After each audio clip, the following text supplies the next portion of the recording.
का फर्ज निभाने को, धरती का कर्ज चुकाने को, भारत का मान बढ़ाने को मैं कमल खिलाने आया हूँ, मैं कमल खिलाने आया, मैं कमल खिलाने आया, मैं कमल खिलाने आया हूँ, मैं कमल खिलाने आया हूँ, मैं कमल खिलाने आया हूँ, मैं कमल खिलाने आया हूँ। पल पल बढ़ती महंगाई को, चोरी की एक एक पाई को, काले धन की परछाई को मैं ग्रहण लगाने आया हूँ, मैं कमल खिलाने आया, मैं कमल खिलाने आया, मैं कमल खिलाने आया, मैं कमल खिलाने आया हूँ, मैं कमल खिलाने आया हूँ, मैं कमल खिलाने आया हूँ, मैं कमल खिलाने आया हूँ।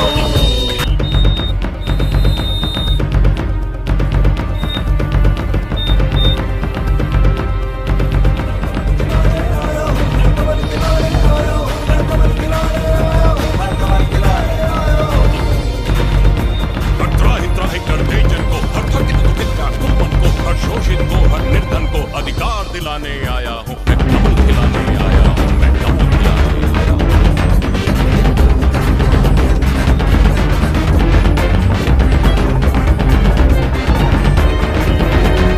राष्ट्र प्रेम का, देश प्रेम का, गौरवशाली उस अतीत का, उन्नति की उस अटल जीत का राग सुनाने आया हूँ, मैं कमल खिलाने आया हूँ,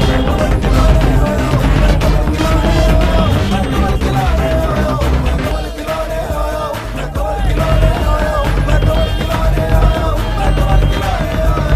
हूँ।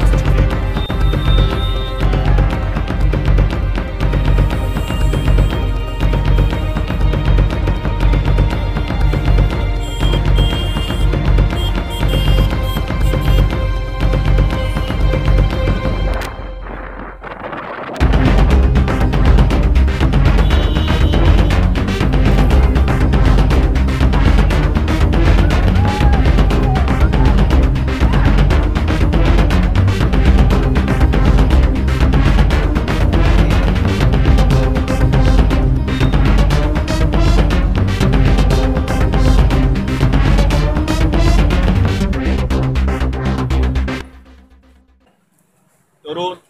विद्यार्थी, महिला सर्व वर्गामध्ये आपल्या सरकारबद्दल अत्यंत समाधानकारक अशा प्रकारचे वातावरण आम्हाला या ठिकाणी दिसतं। शेतकऱ्यांशी संवाद साधत असताना शेतकरी बांधवाने देखील शेत शिवार संवाद सभेच्या निमित्तानं आपल्या सरकारनं राबवलेल्या म्हणजे इम्पोर्टेड युरियाच्या संदर्भातलं असेल, मागील तेलाची दडे असेल किंवा जलसंधारणाची अत्यंत महत्त्वाकांक्षी योजना असेल, भार नियमन मुक्त करण्याच्या संदर्भातली शासनाने घेतलेली भूमिका असेल, केंद्र सरकारच्या विविध योजना असतील, या योजनेचा प्रत्यक्ष लोकांपर्यंत येणारा लाभ असेल, या सगळ्यांचा या संदर्भात लोकांनी उपयोग केला आणि स्वातंत्र्य काळानंतर खऱ्या अर्थानं लोक कल्याणकारी सरकार, भारतीय जनता पार्टीचे सरकार लोकांनी आपल्या पक्षाला, आपल्या नेत्यांना पसंती या ठिकाणी दिली, समाधानाची बाब। विस्तारक योजनेमध्ये सगळेजण सामील झालो आहोत आणि पंडित दीनदयाल उपाध्याय यांनी भारतीय जनता पार्टीसाठी आपलं जीवन समर्पित केलं। या देशासाठी त्यांनी स्वतःला वाहून घेतलं। अगदी अविवाहित जीवन त्यांनी जगले आणि कार्यकर्ता कसा असावा, त्याची संकल्पना कशी असावी, त्याचे आचार विचार कसे असावेत, या संदर्भात त्यांनी आपल्याला सातत्यानं मार्गदर्शन केलं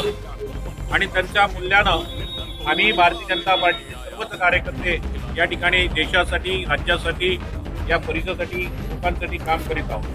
मी माझ्या छोटखानी या ठिकाणी कावरेजी आणि त्यांच्या सहकारी सगळ्यांनी त्या ठिकाणी माझा सत्कार केला, त्याबद्दल मी मनापासून आभार व्यक्त करतो।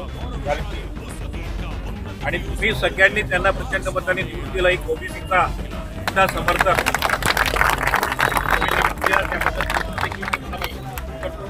मला माहिती आहे की अलीकडच्या काळामध्ये राज्यामध्ये ओबीसी संघटन फार चांगल्या पद्धतीने उभं राहत आहे। भारतीय जनता पार्टीमध्ये 7 मोर्चे आहेत आणि 18 आघाड्या आहेत, परंतु या 7 मोर्चांमध्ये आणि 18 आघाड्यांमध्ये एकच चर्चा आहे, ओबीसी मोर्चा आणि ओबीसी मोर्चा।